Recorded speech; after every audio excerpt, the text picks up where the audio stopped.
بسم الله، اللهم صل وسلم وبارك على سيدنا محمد. معاكم رحاب صلاح. النهارده بقى جايه اشارككم الغدا بتاعي. انا هعمل محشي مع لحمه ستيك، هسويها مع المحشي الورق العنب والبتنجان والكوسه والفلفل. وحبيت اشارككم معاكم الغدا بتاعي النهارده، واوريكم طريقتي في عمايل المحشي. بصوا لونه بجد حلو وطعمه كمان جميل جدا. كلنا شاطرين وبنعرف نعمل محشي، بس كل واحد طريقته بتختلف عن التاني. انا حبيت اوريكم طريقتي. بصوا اللحمه انا مسوياها في المحشي مستويه وجميله. يا رب ينال اعجابكم، ولو عجبكم مننساش الاشتراك في القناه ونفعل الجرس واللايكات عشان يوصل لكم كل جديد، عشان اوصل بيكم باذن الله. يلا بقى نشوف احنا عملناه ازاي.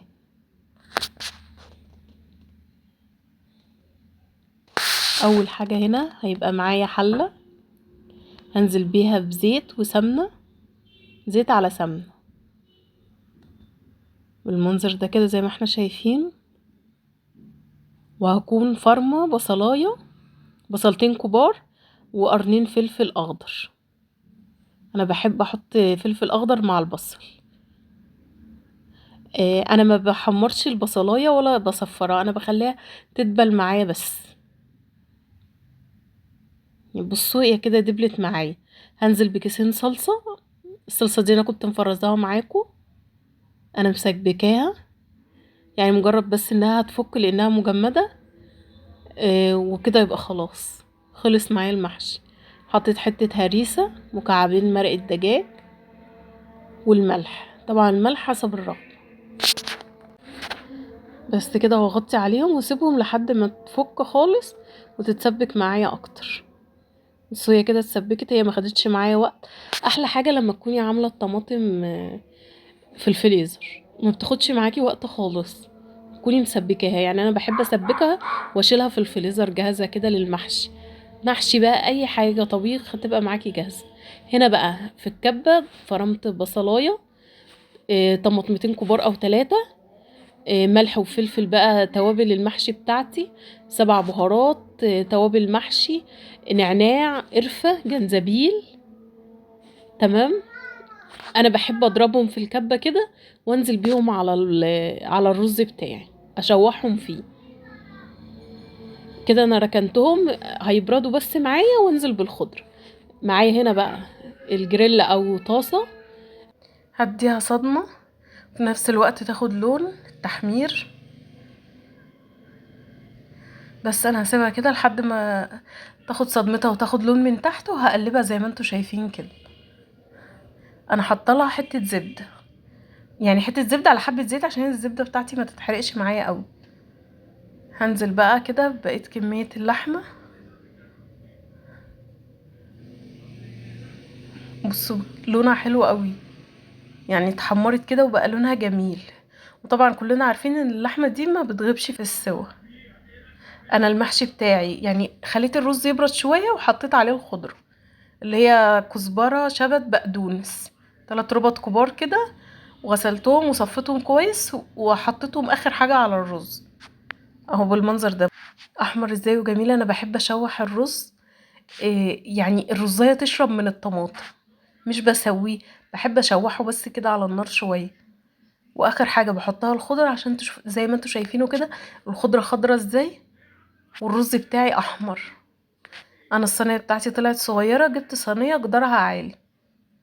حابه تسويه بقى في صينيه، في حله، طاجن، المتاح عندك. انا كده نسيت احط اللحمه، هشيل تاني الكوسه واحط اللحم. بصي بجد طعمه حلو قوي، ولما اللحمه بتستوي مع المحشي بتدي المحشي طعم حلو جدا. انا هحشي بالمنظر ده. انا كده نسيت احط اللحمه، هحطها من تحت. هوزع هنا شويه وشويه مع ورق العنب. وطبعا انا عامله فرشه في الصينيه اللي هي بصل وطماطم وفلفل، شرايح كلها شرايح رفيعه، تدي طعم حلو قوي للمحشي. وكل واحد برضو طريقته، انا دي طريقتي اللي بعمل بيها. بس عايزه اقولك ان تركايه البصل مع الطماطم مع التوابل اللي بتحطيها مع المحشي مع الرز وهو بتشوحيه بتخلي ريحته حلوه جدا، وطعمه كمان بيبقى مميز اكتر. جربيها بجد لو محدش بيعملها، يعني في ناس بتعملها وفي ناس لا.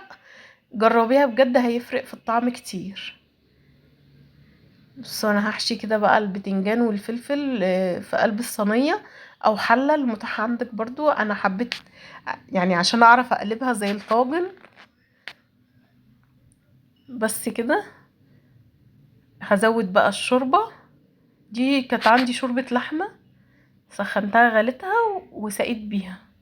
طب ما عندكيش هتحطي ميه على النار، فلفل اسود، حبهان، حته سمنه، ماجي، بصلايه، وتسيبيهم يغلوا 3 4 غلوات كده وتسقي بيه المحشي بتاعك. مش شرط يكون عندك شوربه، ممكن نعمل شوربه كدابه اللي انا قلتلك على طريقتها. هغطيه كده بقى وهسويه على فرن البوتاجاز يغلي واوطي عليه. الشوربه يعني نص صباع الكوسه بالظبط، ما تخليش الشوربه كتير.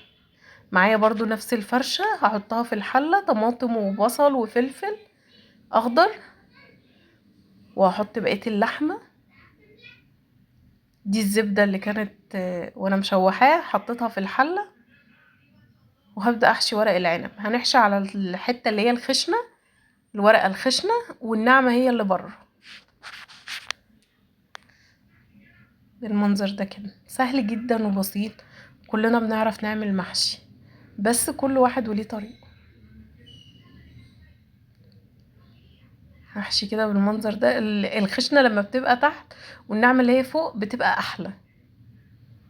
زي ما انتوا شايفيني بحشي بالمنظر ده. وتحبكي كويس يعني تخلي الصباع ممسوك كويس. انا بحب احشي يعني صف عكس عكاس، يعني رايح جاي كده عكس عكاس. ده بيخلي الشوربة توصل لأرضية الحلة وتخليه يستوي أحلى. أنا هحشي معاكم بس كام صابع وأكمل بقية الحلة كده مع نفسي عشان بس ما اطولش عليكم الفيديو. بس بجد جربوا، اللي ما جربش اللحمة مع المحشي فايته كتير، لأنها بتدي طعم حلو قوي للمحشي. بس كده أنا هحشي بالمنظر ده وأكمل بقية الحلة بقى. يعني هعملها مع نفسي أنا كده عشان بس ما اطولش عليكم الفيديو. بس يا رب طريقتي تكون عجبتكم، واكيد طريقتكم برضو هتكون حلوة. بس كده انا حشيت اول صف. هعكس انا بقى.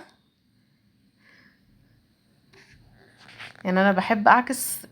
الشوربة بتنزل لتحت كده، يعني مش بتقف في نص الحلة ولا لا، بتنزل للقاع تحت خالص لما بترصي بالطريقة دي. بس انا هكمل بقية الحلة بقى واوريهولكوا وانا بسقيه رخر. انا هسقيه برضو شوربة لحمة. هسقيه بالمنظر ده. انا بس ما كنتش عارفة حلة اللحمة كانت على النار، فكنت باخد بالطبق كده واسقي. انا بحب العقد بتاع ورق العنب يكون زيادة شوية. دي حتة الزبدة اللي كانت باقية من اللحمة بجد يعني خدته في حتة تانية خالص، لانها طبعا شاربة من اللحمة. الزبدة شربت من اللحمة فطعمها حلو. انا بحب احط كمان خل. لو عندك صويا صوص حطي، ما عندكيش اكتفي بس بالخل بيديله مزازة حلوة جدا. وبس كده. واستوى غلي غلوتين ووطيت عليه النار. بصوا اللحمة بقى مستوية ازاي، وبجد طعمه حلو. وانتوا اكيد شايفين اللون قد ايه حلو، يعني لونه محمر شوية كده وبجد حلو قوي. كان طعمه كمان جميل. ربنا يحسن ما بين ايديا وايديكوا يا رب. ويا رب طريقتي تعجبكم. ولو عجبتكم ما ننساش الاشتراك في القناة ونفعل الجرس واللايكات عشان يوصل لكم كل جديد، عشان نوصل بيكم بإذن الله. انا بحب اسيب فيه حبة شوربة صغيرين كده تخلي الورق طري، وانا عن نفسي بحبها، يعني بحب اشربها كمان. بيبقى طعمها واخدة من المحشي، بيبقى طعمها حلو جدا. يا رب ينال اعجابكم. مع السلامة.